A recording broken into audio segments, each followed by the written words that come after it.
இவன் கோபி. கேட்ச் பிடிக்கிறதுல இவர் புலி.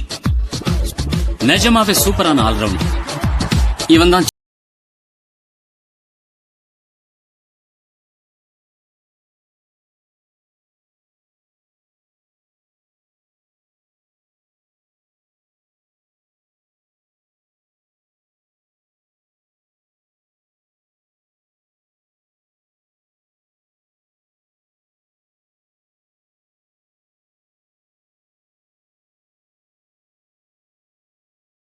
ஷண்முகம். ப்ரொஃபஷனலா ஆடுவான். ஷார்க்ஸ் டீமோட ஓப்பனிங் பேட்ஸ்மேன். இவர்தாங்க கார்த்திக், நம்ம ஷார்க்ஸ் டீமோட கேப்டன். ஷார்க்ஸ் டீமோட ஆஸ்தான கீப்பர் இவர்தான். நம்ம சூப்பர் ஸ்டார், ஷார்க்ஸ் டீமோட காட்ஃபாதர்.